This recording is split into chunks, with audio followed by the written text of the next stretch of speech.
Donc, salam. Gars, maa ngi nuyu ñëpp di ziar tout le monde. Donc, tey ñëw très rapidement ak l'actualité de la semaine. muy arrestation Bassirou Diomaye Faye nga xamante ne nii def na polémique. Et li ci doy waar mooy journaliste yi si wax des prises de position très claires. di invité benn nit plus de 5-6 personnes nekk sur moom contre ses propos, contre ses avis. Et c'est alarmant. Donc, dañ siy ñëw très rapidement ak Bah Diakhaté ñu def si après commentaire donc nañ déglu ba après on va y revenir. xagal naa ci plateau 2STV un débat orienté bi nga xam ne moom la Sidi xawma nan mu yoroon borom rasta yi jàpp ma seen tur yi ak jigéen ñu ko warul ak ña fa nekkoon bëgg orienté débat bi jëmale ko ci président Macky Sall loolu moom dàmbale dañ leen wax ni Bassirou Diomaye Faye Ousmane Sonko ak ñi ñu jàpp ñëpp amuñu problème ak président Macky Sall yoon lañ amal problème damay ñëw léegi waxtaan ak yéen ci lettre bi Bassirou Diomaye Faye bind parce que tubaab la ko bind tekkee guñ ko ci wolof ba léegi ci tubaab la ko bind tekkee guñ ko ci wolof ba léegi parce que lu bëri li nga xamante ni moom mooy sànq sénégalais yi mooy gars yi bu ñuy bind dañuy bind en français buñ leen di jàpp ñu jàpp leen selon termes yi ñu bind en français la presse du ko wax ci wolof li ñu wax lan la. au fait mi ngi tuddee Bassirou Diomaye Faye li mu bind mooy la clochardisation continue clochardisation ci ni ñu ko mën a tekkee ci mi ngeen mën ko dégg mooy vagabondage le vagabondage continue kon dàmbale mën nañ jàpp ni Bassirou Diomaye Faye dafa saaga la magistrature def leen ay vagabond parce que la clochardisation veut dire maltraitance veut dire vagabond mais dans le contexte bi muy wax vagabondage la ci biir texte bi seen texte bi mooy tekki titre texte bi au fait pour mu leer yenn yi dinañ ci ñëw léegi ak notre consultant le juriste Thiam ci lan la yoon wax suñu code de procédure pénale dinañ ko dégg léegi ci article 492 ci jàpp bi nga xam ne jàpp nañ ko benn ñaareel bi mooy niñ ko jàppee anam biñ ko jàppee seetaan ngeen ko démb 2STV ak ñeen ña ca des presque là les autres voilà ñuy wax ne niñ ko jàppee c'est musclé du yoon wala nangam sangam donc fan lañ ko jàppee këram lañ ko jàppee wala ci mbedd mi lañ ko jàppee wala fan lañ ko jàppee ak lan moo may yoon mu fekk ko foofu jàpp ko yóbbu ko ndax yoon def na yoon wala yoon deful yoon loolu dina leer léegi ci kanam donc ci mbirum appel it tamit mbirum appel ndax li mu wax ni le président Ousmane Sonko a jusqu'au 29 avril 2023 pour interjeter appel ce délai court toujours mais les magistrats ont décidé de le juger avant l'expiration même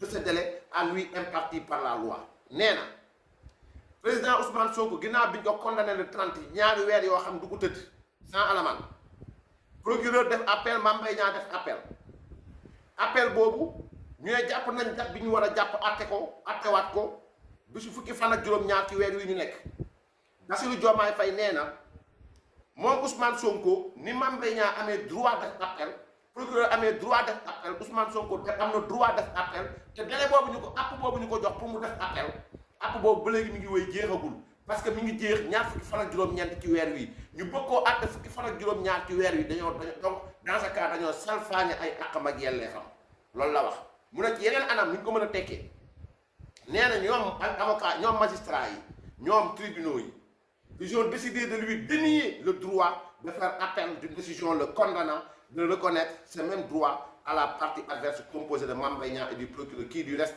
demeure un intrus dans cette procédure nee na li mu bëgg wax bu ko bëggee tekki ci olof bu leer ci français bu leer dafa ne tribunal dafa fas yéene bañal Ousmane Sonko àqam bi nga xam ne am na ko ci buñ ko attee ci première instance mooy atte bu njëkk mu ne d'accord ma dem ci ñaareelu atte bi loolu la ñu woowee appel mu ne yoon dafa bëgg bañal Ousmane Sonko loolu ba pare nangul ko Mame Mbaye Niang ak procureur nee na procureur ba léegi moo dugal boppam dossier mais yoon boolewu ko ci loolu tamit suñu consultant na ko leeral nee na procès bi ñu jëm nag c'est un procès contre l'éligibilité du président Ousmane Sonko ni plus ni moins nee na mu gën jaa néew mu gën jaa bëri ak lu ñu mën a wax nee na fi ñu jëm dañoo bëgg te rek Ousmane Sonko mu nekk candidat moom loolu la wax mais yooyu yëpp amul njëriñ nee na certains magistrats yenn ci magistrats yi fii moo am solo ñenn ci magistrats yi une infime minorité nee na ab kuréel gu ndaw ci biir magistrats yi nee na dañoo jox seen bopp mission rendi nee na yoon avocat yi magistrats yi dañoo fas yéene ñoom dañoo jox seen bopp rendi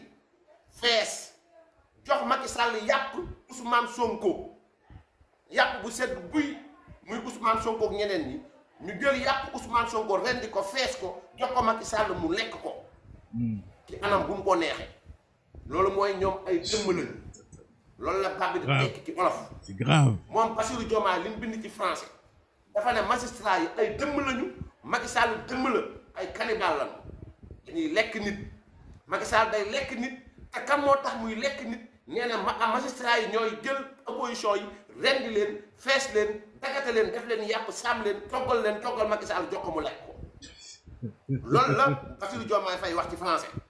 donc loolu paragraphe boobu dafa tekki ni ñoom magistrat yi ay dëmm lañu président Macky Sall dëmm la le président de la République dëmm la le tribunal ou bien le pouvoir judiciaire ay dëmm lañu loolu la wax ci terme français yu leer nañu ko midi à vous de juger. Ce comportement dommageable à la compétition politique démocratique et inclusive et à la paix civile au Sénégal doit cesser nee na loolu moo war a jeex Sénégal donc ci lii lañ ko jàppee téye ko ci wax yi mu wax ni donc Bassirou Diomaye ba mu ko waxee yéenay xool ndax yoon da ko war a bàyyi muy tambambaalu wala yoon da ko war a teg ci yoon am nga droit démb dégg naa 2STV ñu wax ci waxu opinion mais chacun a le droit d'avoir une opinion kenn ku nekk am nga sañ-sañu am xalaat wax ko mais est-ce que kenn ku nekk moo am sañ-sañu saaga journaliste boobu borom rasta yi Y'en a marre la bokk question yi muy posé ak orientation yi muy posé da nga ma dimbali bindal ma turam parce que man ces genre de guñaafier là jàpp ba seen tur yi mais c'est-à-dire que ñooñu boo fait émission yi ñuy am 2S plateau 2STV plateau Sen TV nu mu tudd sax pas Sen TV sax plateau 2STV ay plateau Walfadjri dañuy offrir yenn ci ay activistes ñu def seen bopp ay journalistes Pape Djibril Fall non c'est pas Pape Djibril Fall du Pape Djibril Fall de Pape Djibril Fall politicien la Pape Djibril en tout cas Djibril xaw ma nu mu tudd voilà Pape Djibril xaw ma nu mu tudd voilà maintenant mooy borom rasta yi rek def émission démb Sator Mbaye nee na nit ki am na sañ-sañu wax opinion mais cela va sans dire kenn ku nekk am nga sañ-sañu wax sa opinion kenn ku nekk mais kenn ku nekk aussi opinion bi dafa am fu ñu Pape Sidi Fall merci Pape Sidi Fall journal bi doon animé démb émission 2STV question yi mu posé c'est des questions orientées.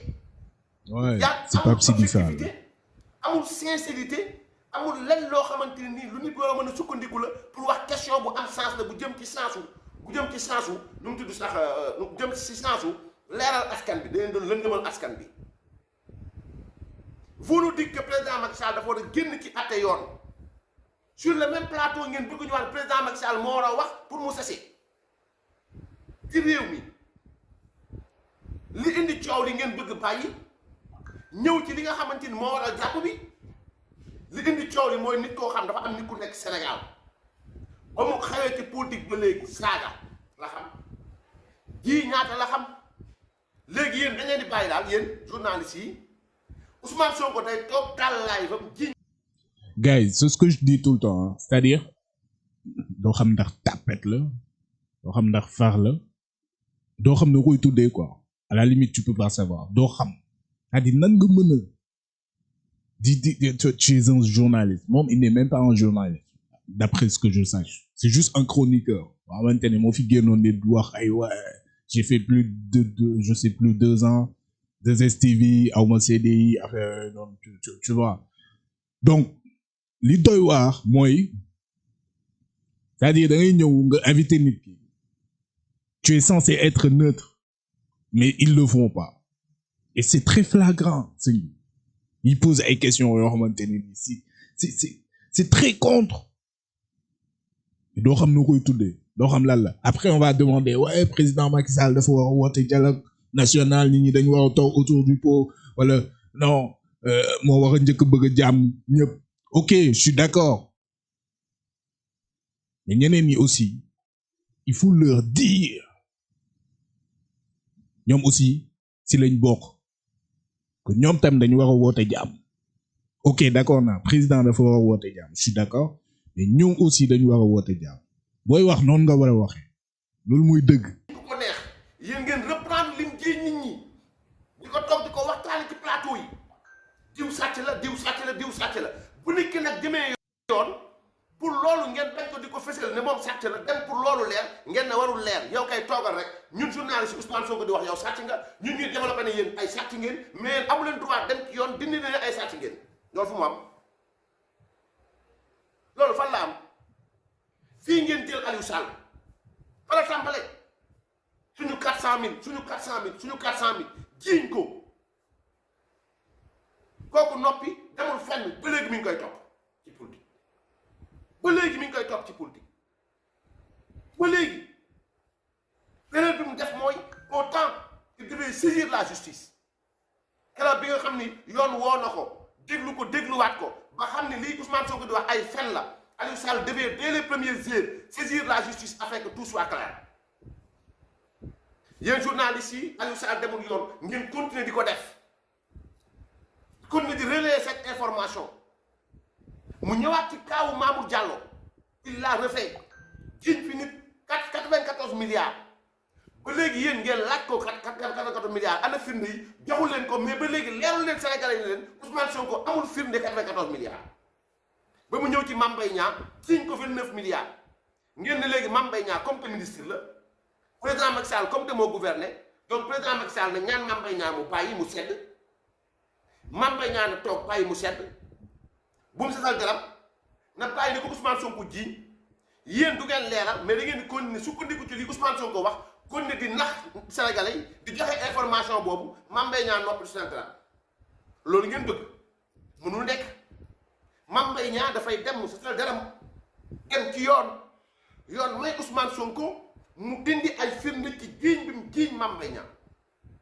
ñu woo ko woowati ko woowati ko mu ñaan renvoi ñaanaati renvoi finalement mu gàng feebar jiiñ encore nguur gi ne dañ doon complot ci bakkanam ci foofu gis ngeen ni même docteur Niang sax jiit wàll nañ ko ci ay fen nee na dañ doon jéem a attaqué oto jabaram Ousmane Sonko wax na dañ doon jéem a démonter pneu aw seen i génne dañ jéem a attaqué otoom nu mu tudd sax dàmbooj ne dañ doon jéem a fetal otoom donc ñoom seen lépp ab xaaliñaa woo dafa day xari ñaa ma doon jéem a arrêté oto maanaam donc ñun seen ñëpp attentat la ñu jéem a def mais ci oto ngeen ko jëme donc ma ñëwaat samay wax donc li war a leer ba leer mooy yoon am na lu mu war a mën a wax ci mbir mu demee noonu du ma ci sori damay ànd ak yéen ñu lire l'article 492 avant may jël léegi bu ñu lire article 492 après ñu dugg. yaa ngi. ok. ay yàlla xam lu ko yoon mooy.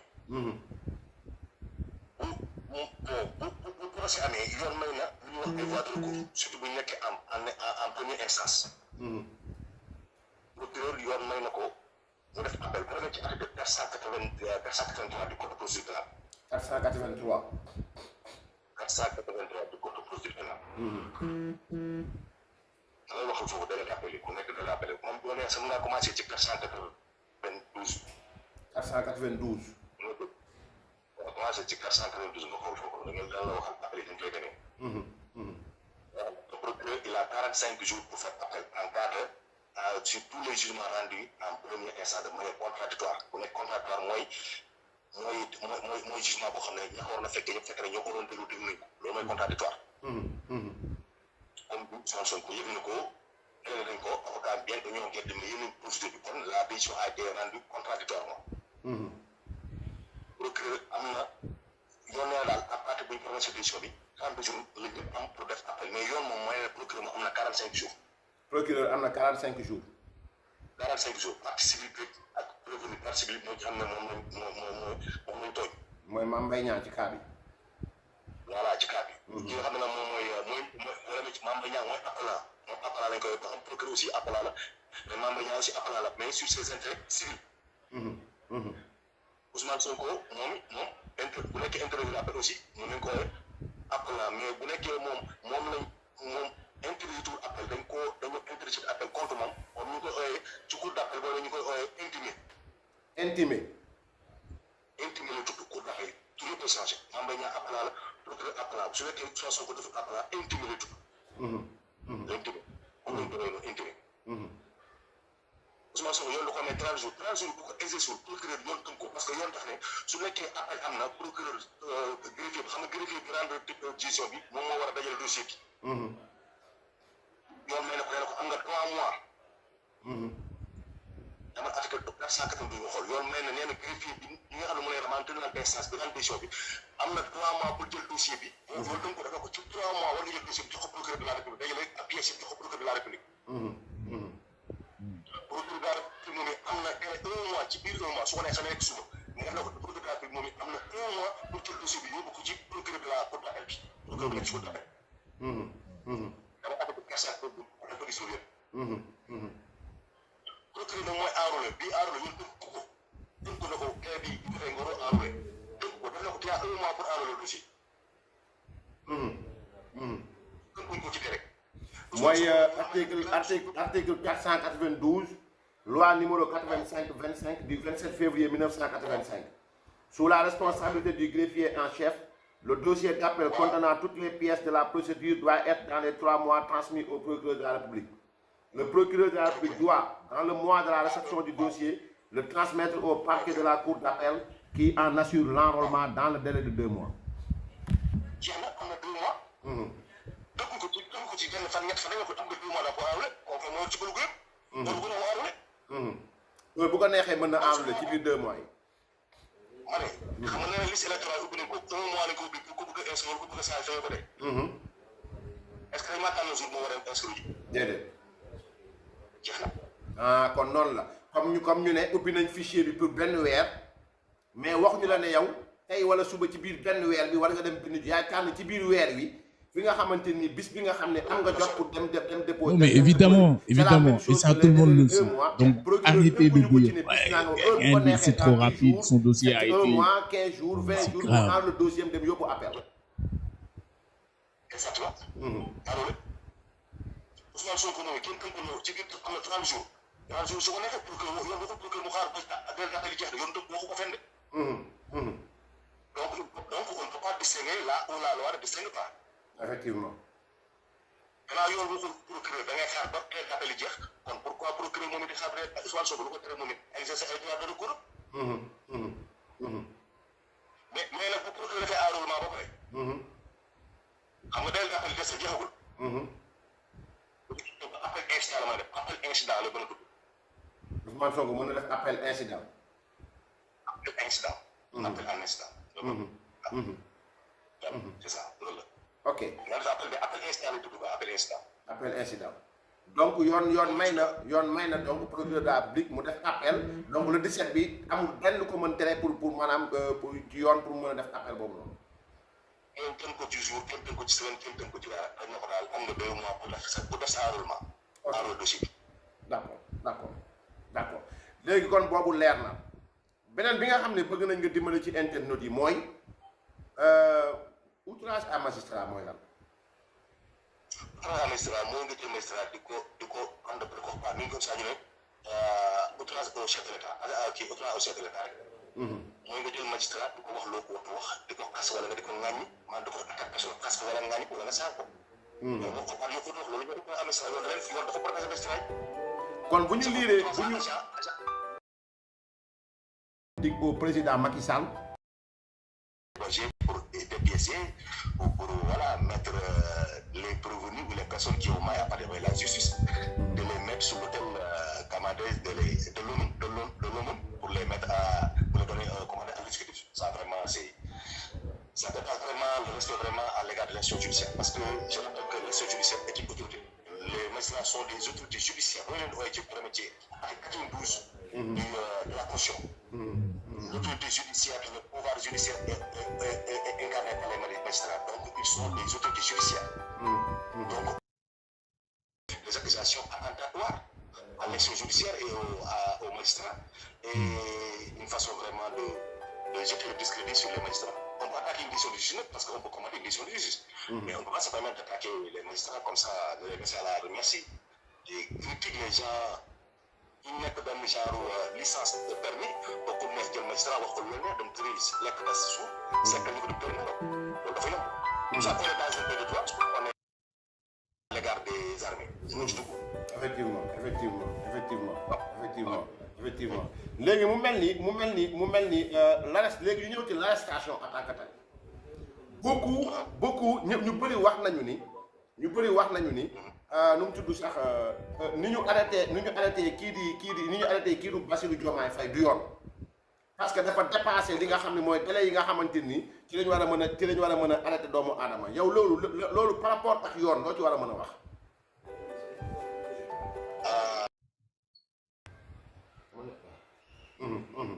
Article 45 du code de procédure boo fa demee. loolu expliqué la mooy fréquenté yi parce que monsieur Diomaye Faye boo xool li mu def nii mën nañu jàpp ne c'est une infraction flagrante parce que daf ko nekk infraction flagrante mooy infraction qui vient de se commettre c'est-à-dire il vient de passer un poste comment dire des écritures yoo xam ne qui sont de nature vraiment à jeter le discrédit sur l'action judiciaire. Donc bu ñu ko posé moment bi ñu ko posé tey def na infraction. Parce que c'est sur la base des supports prévus par l'article 248 du code de procédure. Article 248. Tous les moyens de division d'information. Parce que dafa passé. Donc on va dugg si 248. 248 su ma juumul. Non 248 la. Ah 248. C'est le code de division. waaw. ok oui effectivement. mooy illicite mooy donc y a c'est l'un des éléments pour sur l'infraction. ba pare mu dina ko donc si institution judiciaire ba pare wax joo xam ne nga rafetul. ne da ngeen di reyante fees ko rey ko voilà je sais pas. Gars, il faut écouter, c'est très important. Je pense que les décisions de justice n'ont pas cette nature quand même. Effectivement. léegi nag police ñaari façon enquête moo am na enquête boo xam ne police procureur de la dossier wax posé ko dana nga interpellé ko. Police bu koy interpellé parce que du mandat bu koy envoyé mandat bi jaru ko parce que police bu demee lay interpellé ko day renvoyé mandat ku daw la ñu jox mandat rek. ok. léegi police la dafa ko il faut dañu leen pour que dafa autosaisir mais police yi dana ngeen interpellé ko. léegi police yi jóg dañ ko interpellé pour jox ko convocation parce que convocation lu jógee ci procureur convocation pour que day joxe ordre rek police da joxe convocation yi mais léegi police daf ne article 51 du code de procédure pénale mi nga xam ne mooy wax affaire interpellation yeeg affaire saisie affaire perquisition yi ni mu demee. daf ko organisé en cas de délit de droit commun ak délit de tourisme ak délit de contrefaçon ak délit de financement au tourisme bokkul ñu defee en cas de délit de terrorisme ay dugg ci këru jàmbur amul waxtu heure bu ko neex police mën naa dugg en cas de terrorisme mën naa dugg sa kër. en cas de terrorisme heure bu ko neexee yoon mën na dugg sa biir kër amul heure. Mais bu nekk affaire de financement de terrorisme wala terrorisme lépp lu laal ci infraction terrorisme ak infraction assimilée. police à partir de 28 heures amul droit dugg si kër ba 6 heures du matin. police lu weesul affaire terrorisme police amul droit dugg biir kër jàmbur de 21 heures à 6 heures du matin.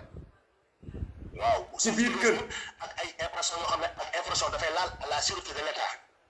kon lii ñu infraction dafay dafa ñaxasal ci kaaraange réew mi wala trouble à l'ordre yu grave yoo xam ne mun na créer vraiment des daa jàng ba infraction boo ñu droit se poser des questions. sa kër.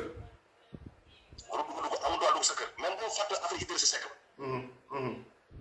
da ko Assane Ndoye doon indil convocation. te Assane Ndoye mandat d'amener la yor mandat d'amener xam nga mooy mandat d'amener. mandat d'amener mooy booy téere ñuy dem du ma la fa bàyyi da ngay téye ñu dem. Assane Ndoye bi ñuy Idrissa Seck dugg kër Assane Ndoye dugg ñoo xaar avocat maître boo ko dëgg yàlla ba mu ñëwee. mais bu ñu dafa ne il est 22 heures. dañu ne kenn kër du nga dugg kër jàmbur wala dëgg dañoo génn. dañoo génn xaar ba suba ñu doog a duggaat. mais li nga laajte cas bi est-ce que monsieur Diomaye Faye dañ koo fekk ci këram dañ ko fekk. non. waa këram la kër la wax waxul ci mbedd mi waxul sa bureau de daf ne sa kër donc il faut pas distinguer là où la loi ne distingue pas. ok kon Bassirou Diomaye jàppee wuñ ko biir këram ci mbedd mi lañ ko jàppee. mbedd mi lañ ko fekk. dañoo taxaw ci mbedd mi xaar ko mu génn. dañ taxaw ci mbedd mi xaar ko. ba mu génn. est-ce que mbedd mi gërëm na. déedéet. léegi mën naa def infraction. ñu posé def opération de sécurisation interpellé benn nit bal da ko fekk si moom ay joint yamba. te vidéo yi tout le monde ñëpp gis nañ leen c'est-à-dire tout le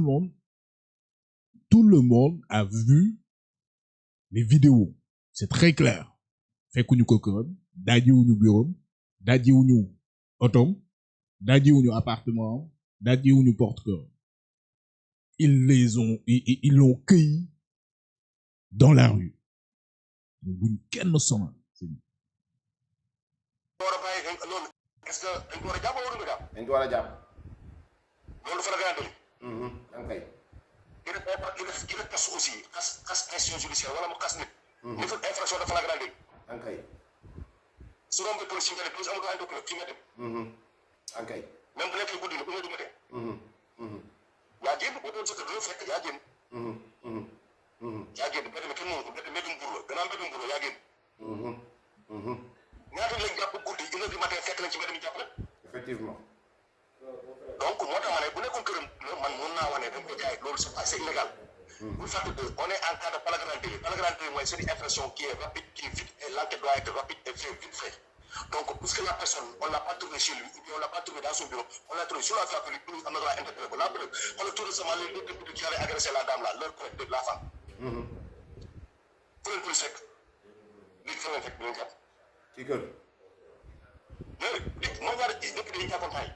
non mais dimi la ñëw jàpp je pense mu voilà ci dañ leen interpellé. ñu naan da ngeen demee da ngeen dem ñu naan da ngeen jël convocation waa ngeen ñëw da ngeen jël convocation effectivement lañ ànd bu doole convocation ñii bi sur la présence des avocats seen avocat jël garantie suba dinañ ñëwaat ñu seen ñu jël effectivement loolu la ci leen interpellé ci météo.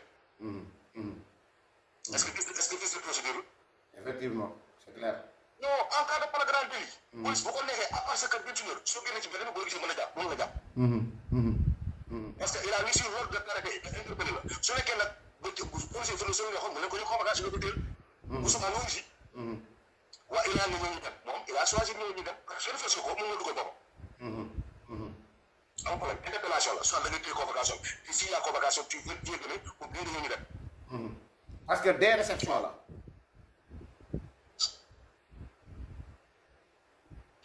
allo waaw ma ne des réceptions la. des réceptions bu la des loolu bu la nee policier yi dépend soo gisee ñu jox ko lu ko Ousmane wu si. ok soo député dañoo ànd ñoom bopp jox ko convocation si avocat yi ñu signé après lan dana ñu wu si. ok.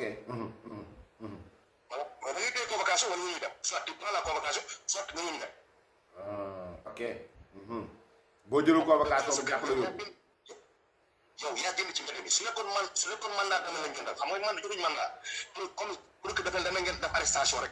mais bu nekkoon mandat dama ne su téye convocation par force lay dem dañuy téye par force mu dem parce que mandat dama ne mooy booy téye da ngay dem jëlee su bàyyi. loolu mooy mandat dama ne mandat pour amener. waaw. d'accord loolu moom leer na ñu ko midi mais lan moo ko ci xaar diffamation outrage à magistrat diffamation ci magistrat jeter le discrédit sur les cours et tribunaux. non xam nga au Sénégal yaa ce qu'on appelle le cumul d'infraction. xam nga s'il y a comme si une personne est poursuivie pour plusieurs infractions ñun système américain xam nga américain yi bu ñu poursuivre pour ay infractions yu bëri infraction yëpp la ñu xaatim plus que du ko plus dama ñu doon tëj ko noonu la koy defee. américain yi wax ñu la dégg ñu ay tëj ko ay 52 ans ak ay yooyu parce que infraction dañ ko plus bu nekk. mais ñun cumul d'infraction amul maanaam boo defee ñetti infraction dañu xool infraction bi nga xam ne moo gën a dis boobu la ñu jël loolu ñu retenir bi gën a dis nag boobu la ñu jël. ok on choisit quoi. On choisit l'infraction qui a la plus forte peine. On ne retenir pas contre toi. Ok. Lorsqu'il y a cumul d'infractions, l'infraction qui a la plus forte peine est retenue. D'accord. Ok. Vraiment content nañu trop, c'est très clair. 150.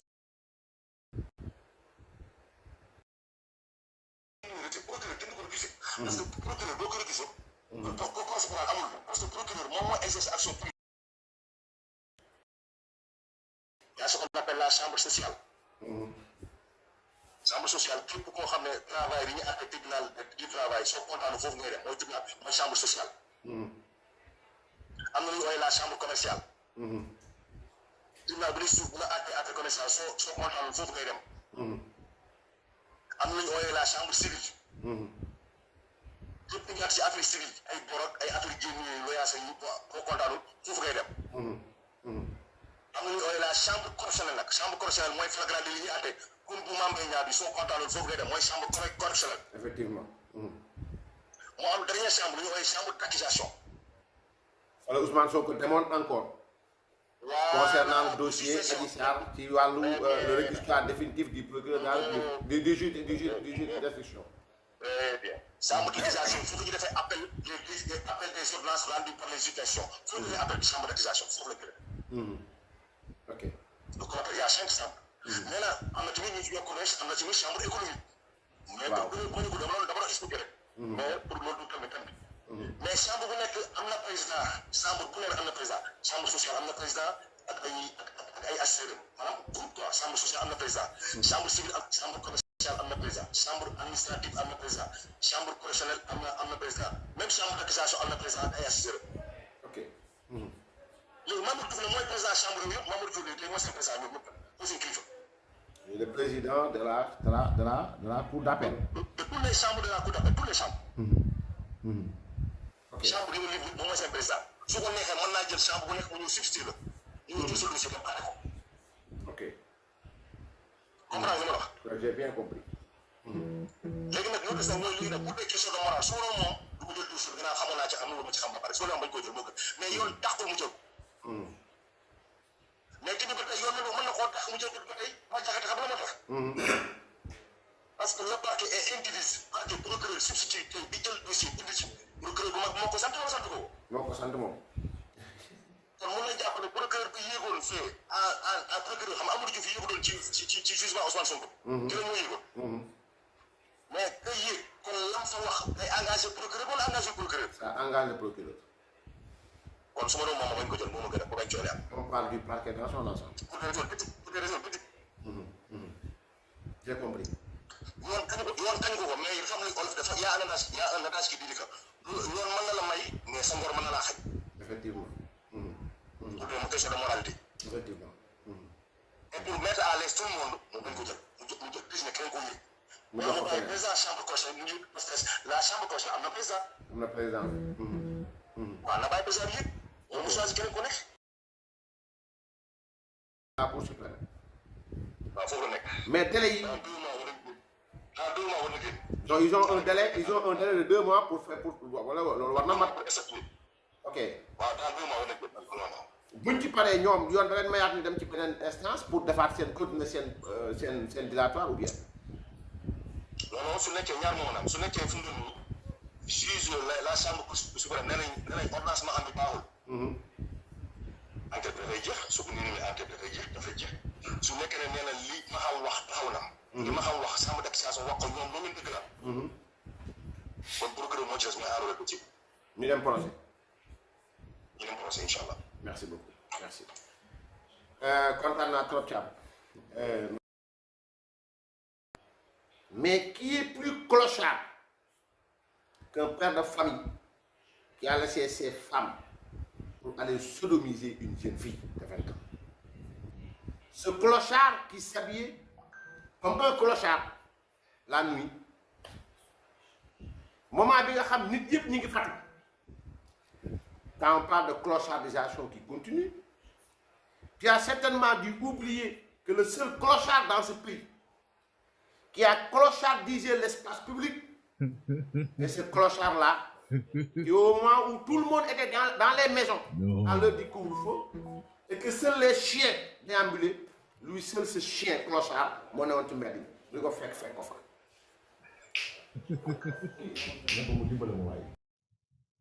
Le clochard qui s'habillait comme tel, parce que vous nous voyez comme il est, il s'est habillé comme un clochard.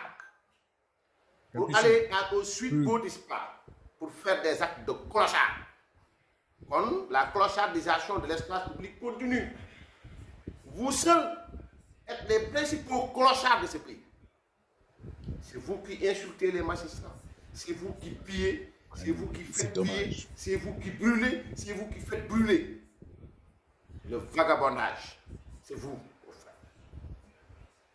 Donc, Bassirou Diomaye Faye, mais à la justice de mon pays, tant que cette brèche est ouverte, cette brèche qui fait que, ou simplement lui monter des bracelets, dafa yomb maanaam ni ñu leen traité moo yomb moo tax ñu jàpp ne à chaque fois. Non mais gars yi man ce que j'ai pensé mooy lan le gars il voulait se faire kii man personnellement man loolu laa jàpp man dam jàpp ne waa ji dafa bëggoon ñu jàpp ko dafa bëggoon ñu téye ko après vous allez me demander waaw pourquoi kii ñëpp gis nañ récemment ce qui s'est passé c'est-à-dire il y a énormément de personnes yoo xamante ne ni dañ leen dénigrer dañuy wax si ñoom Bassirou Diomaye Faye et même les jeunes de Pastef de dire ouais dañ trahir pro dañ ko trahir gars yi génnuñu waxuñu gars yi defuñu dara génnuñu donc pour essayer de justifier ça pour essayer de montrer que ouais nous on est là man je suis là te damay xeex te pro la àndal il a osé dire wala aller jusque là mais xam na bu baax di ko ci naroon fekk il sait parce que boo demee ba wax ay Free Diomaye tu sais xam nga quoi xam nga parce que boo waxul toj bu fekkee waxoo toj bu fekkee waxoo lu jax ñu téye la ñu jàpp la mais évidemment sa xel lu muy demee ci lool ba ngay wax ay Free Diomaye donc pour man personnellement le gars il a fait exprès d'aller beaucoup plus loin wala je vais dire de franchir ce qu'on appelle les lignes rouges pour mën a am benn notoriété au sein de son parti et pour montrer à Ousmane Sonko que man je suis toujours là. war nañ mën a jóg saaga la justice saaga les gestions de ce pays dem ñu def leen contrôle judiciaire dem ñu def leen liberté provisoire wala dem seen taxal leen un simple bracelet parce qu'ils n'ont pas encore goûté ci li nga xamante ni mooy les véritables punitions yi ñu war a punir au moins pour qu'ils servent d'exemple. Tant que vous ne le faites pas ça va continuer tant que vous ne le faites pas parce que tout simplement li am ci réew mi moo yomb chacun peut se réveiller insulter ensuite dem ñu door le contrôle judiciaire liberté provisoire wala ñu takkal la bracelet électronique nga dem ñibbi dafa yomb moo tax duñ dañ di leen saaga duñ dañ di leen xas il faut à un moment donné que la justice siffle la fin de la récréation qu'il y ait une condamnation boo xamante ni lourde afin que les autres puissent se dire que ni ah ouais ça parce que loolu la mais tant qu'on leur ouvre la brèche que ni Pape Alé Niang a le droit de diffamer un général et devenir libre sous le simple prétexte d'une maladie imaginaire si l'on peut permettre à un Babacar Touré Kewoulo mu wax lu ko neex si on peut permettre à des gens d'insulter à longueur de journée, de diffamer nos citoyens, diffamer nos tribunaux, diffamer nos magistrats, nos présidents d'Assemblée nationale, nos présidents de la République. Li leen ciy fekk li gën a ndaw moom mooy liberté provisoire wala contrôle judiciaire wala simple bracelet lu leen neex la ñuy wax. Il est temps de cibler la fin de la il est temps que Bassirou Diomaye Faye paye son indiscipline notoire et caractérisée. Ça c'est de l'indiscipline. Ça c'est de l'indiscipline parce que li mu wax. amul lu mu traité lu dul ay dëmb maanaam dafa traité suñu yoon ne ay dëmb ngeen ay ñooxoor ngeen yoo xamante ni yéenay rey nit ñi. c'est grave fees leen. c'est grave daggate leen jox président Macky Sall mu lekk leen loolu la Bassirou Diomaye Faye bind. journaliste duñ ko wax duñ leen ko tekkil. c'est ce qu'il a dit duñ ko wax. en terme ils vont pas le dire loolu la Bassirou Diomaye Faye wax. en terme de après il ose dire ouais c'est pas normal. ngeen ne nag li mu wax noonu kenn waru koo jàpp daa dañ ko war a bàyyi mu ñibbi kër. Il l'a dit. Certains magistrats une infime minorité se sont donnés comme mission d'égorger, de dépecer et de servir de la viande fraîche d'opposants politiques au président Macky Sall pour qu'il décide, selon ses manies et phobies, à quelle sauce il voudrait les. Mais dis pas Facebook mu teg nee na magistrat yi ay raykatu nit lañu ay raykat ñoo xam dañuy ray nit ñi fees leen dagate leen jox leen Macky Sall demi bi mu lekk leen. vous voulez que les gens laissent c'est pas grave comme ça traîner réewane gi seen indiscipline non mënul nekk donc ñii fekk ñu ngi wax lii ñu bàyyi leen ci liberté provisoire bàyyi leen ci ay contrôle judiciaire takkal leen un simple bracelet mais dañuy continuer di saaga parce que xam ne dara leen fekk. Il faut que la justice montre sa main lourde. Il le faut. Afin que kenn ku nekk xam sa bopp ak ngeen nu ngeen mëne. Vous avez été clément du début à la fin. Vous avez été toujours clément. La justice a toujours été clémente et à l'endroit de Ousmane Sonko, à l'endroit de ñoom ñëpp, toujours clément. Toujours. Mais il faut à un moment donné siffler la fin de la récréation. Il faut que la justice wane ni justice nga on n'a pas une justice cannibale. C'est ce que Bassirou Diomaye loolu la bind. Il a traité notre justice et notre président de la République de cannibale. ay démb la leen traité de maanaam loolu la leen traité. ni plus ni moins. Désolant. C'est de l'indiscipline, c'est de l'arrogance, c'est de la violence verbale, c'est de l'injure publique. Non, commis c'est avec vrai. un des moyens énoncés à l'article 248 du Code pénal du Sénégal. Donc li yoon wax nañ ko appliqué. loolu mooy dëgg gars yi li yoon wax nañ ko appliqué après nag bu fi kenn ñëw naan ñu non war ñu ko jàpp war ñu ko def lii war ñu ko def lii le gars moo taxaw mu bind li mu bind devant tout le monde ay di ku ko bindoon wax même les journalistes là ils n'osent pas repasser sa ñun jaaraat ci waa ji li mu bind parce qu'ils savent ñiy wax ñëpp waxee ñu ne non xam nga ñun kàllaama tubaab lañ kii boo ko doon tekkiwaat ci olof peut-être on n'est pas assez expérimenté waaw parce que wax ji moo teggi ne romb na sax foofu c'est-à-dire pour man romb na sax ay saal de dire ça après ñu ne non kenn waru ko jàpp ñu ne non c'est pas grave donc bu boobaa je le dis hein bu boobaa ku mu neex mën nga génn wax lu la neex loolu muy dëgg sëñ bi c'est-à-dire si ça se passe comme ça ku nekk mën nga génn nga wax lu la neex te après du mujj fenn parce que jurisprudence am na bu ñu waxee ñu ne non bas moo ko defoon et c'est même pas élégant loolu c'est-à-dire c'est même pas mën nga xeex mën nga kii yooyu yëpp man dama koy wax tout le temps mais comment tu peux aller à l'extrême c'est di tam nit ay dëmm ah non les magistrats kii lay rey jël sa yàpp jox ko mag loolu mënuma sax jaaxaan c'est grave am nit bu am fitu wax loolu ñu ne Sénégal amul démocratie après affaire arrestation yi ñuy wax fan lañ ko jàppee dañ ko jàppee biir kër est-ce qu'on l'a cueilli est-ce qu'on l'a attrapé chez lui est-ce que dañ taaj du bureau c'est dehors c'est dans la rue donc buñ kenn sonal ba pare li mu wax kuy wax ak sa diggante ak sa borom tu sais que wax jooju du lu ñu war a wax en public sëñ bi en privé sax waruñu ko wax asantuma nit loo bañ nit ki sëñ bi am na ay wax yoo xamante ne mënoo ko génnee sa génne c'est absurde loolu muy dëgg donc nag li ba wax man je suis d'accord amul ay woola kii 2 jours 3 jours takkal la bracelet kii nga dem ñibbi non bu dee loolu la moom ku nekk def lu ko neex mais yoon il faut que la loi s'applique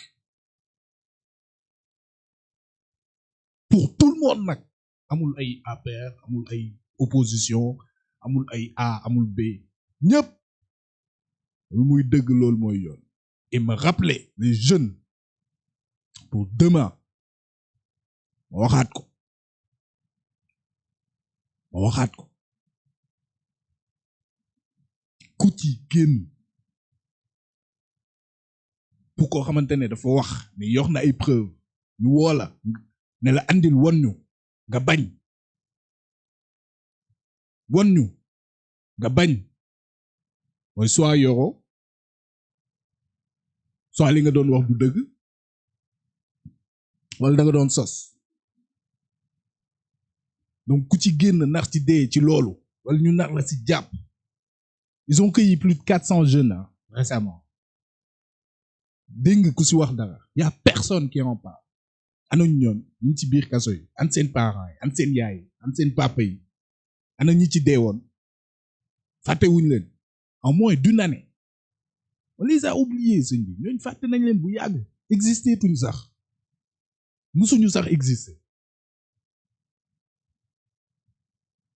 donc tam c'est pareil rek kuñ ci jàpp tamit wala nga gaañ wala ñu rey la yaay perte ak say mbokk ñoom ñi ngi doxal ñoom ñi ngi doxal ñoom ba pare li ma leen di wax ku ci xeex seen biir oto yi lañuy toog na nañuy xeex wala seen biir kër yi seen salon yi añ seen ceebu jën toog di laaj booy fuñ toog yéen lañuy sacrifier et c'est dommage ñun nag mënuñu téye kenn personne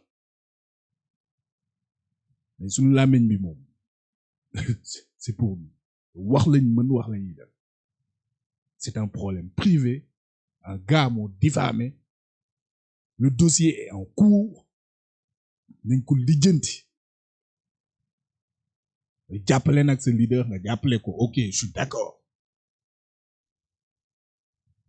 mais pas ci anam yi nii ngeen koy defee donc gars yi ñu tëj at kilifa gi très rapidement comme d'habitude ñu tëj at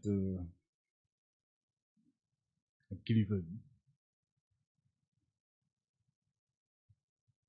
très très rapide. waaw kenn bu mu yaakaar ne mën na taxaw ak i pexe walla ak caay-caay buy tax di nga indi fitna ak di tiital waa réew mi ba tax ne ni réew mi war a jaar du fa jaar.